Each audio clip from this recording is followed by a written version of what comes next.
नमस्कार। स्वागत है आपका इंडिया न्यूज 28 में। आइए बात करते हैं उत्तर प्रदेश की कुछ खास खबरों की। बरेली के नवाबगंज में विधायक ने अपनी सरकार की 8 साल बेमिसाल की उपलब्धियां गिनाई।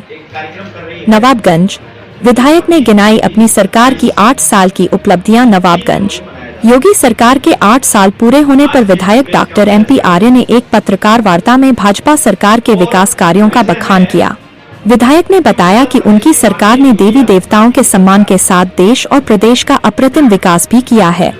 प्रदेश सरकार अल्प शिक्षित बेरोजगार युवाओं को स्वरोजगार हेतु ब्याज मुक्त ऋण दे रही है, तो गांव देहात में सड़कों का जान बिछाने के साथ निर्बल वर्ग को पक्के आवास दिए और स्वच्छता अभियान के तहत हर घर शौचालय योजना चलाई।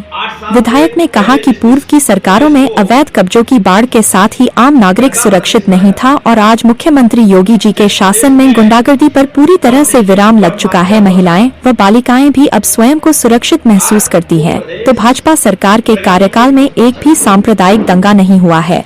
विरोधी दल भाजपा पर मंदिर मस्जिद की राजनीति करने के अनर्गल आरोप लगाते हैं, जबकि प्रदेश के मुख्यमंत्री ने विश्व विख्यात कुंभ मेले को अभिनव रूप देने के साथ ही इसके माध्यम से प्रदेश को आर्थिक लाभ के साथ लाखों करोड़ों लोगों को रोजगार उपलब्ध कराया है।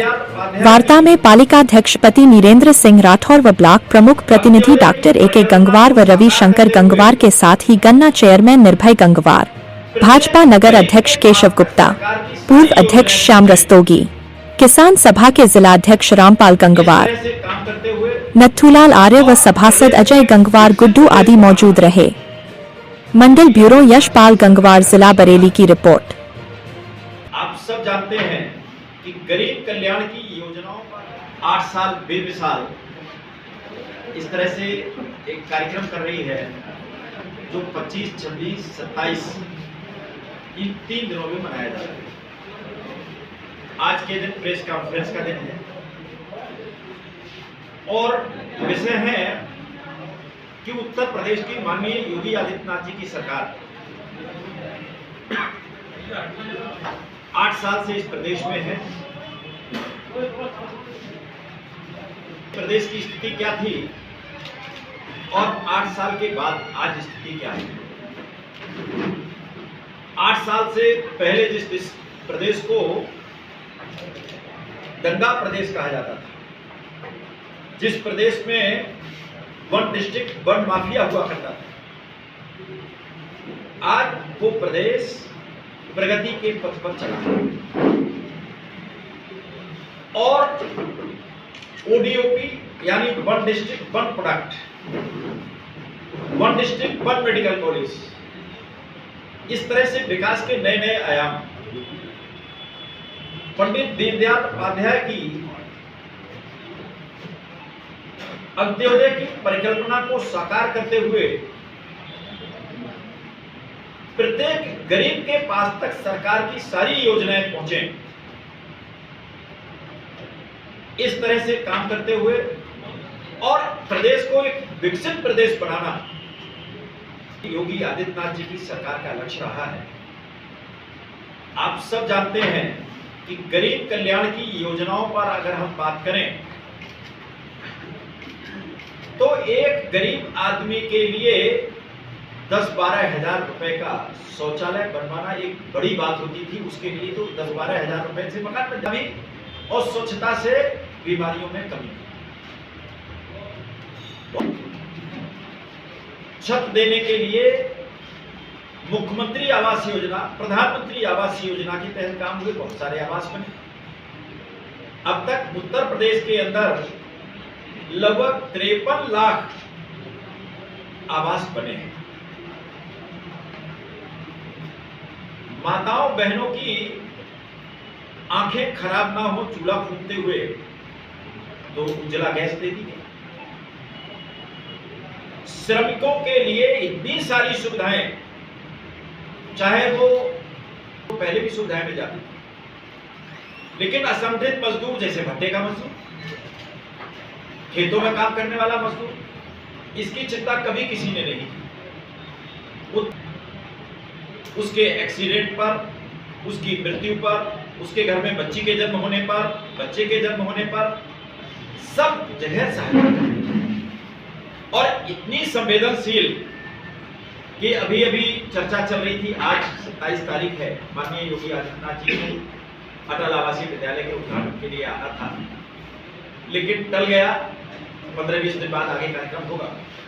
लेकिन एक इतना सुंदर कॉलेज, आवासीय विद्यालय, जिसमें एक पैसा खर्च नहीं होगा, रहने का, खाने का, पुस्तकों का, पढ़ाने का सारा खर्चा सरकार वहन करेगी। और ऐसा विद्यालय किसके लिए? मजदूरों के बच्चों के लिए। केवल मजदूरों के बच्चे पढ़ेंगे वहां। इतनी संवेदनशील सरकार सब क्षेत्रों में काम कर रही है। महिला सुरक्षा, महिलाओं के लिए स्पेशल बटालियन बनाई जा रही है और प्रदेश में सुरक्षा का वातावरण इस तरह का कि आज प्रदेश में कहीं कोई माफिया नहीं है। माफिया या तो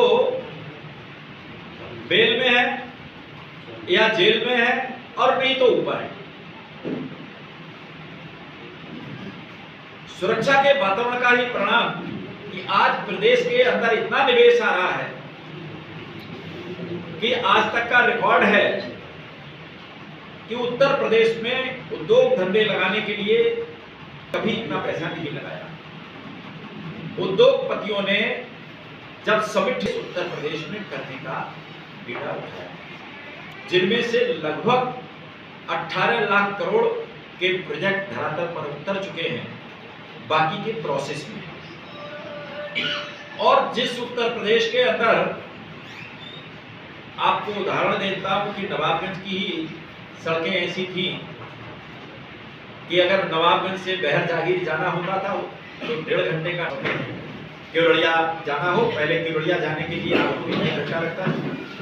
और आज एक रास्ते से नहीं, किसी भी रास्ते से चले जाइए, चाहे इधर से होकर के बरखन से आप चले जाइए, चाहे मेथी की तरफ से आ जाइए, चाहे उधर एरोला चौराहे की तरफ से आ जाइए, या खाई खेड़ा होते हुए मटकापुर की तरफ से आ जाइए, सन्नाटे से आप केवड़िया पहुंचेंगे और टाइम लगेगा 15 और 20 मिनट। इसके अंदर पूरे उत्तर प्रदेश में एक्सप्रेस वे, हाईवेज आज उदाहरण बन रहे हैं।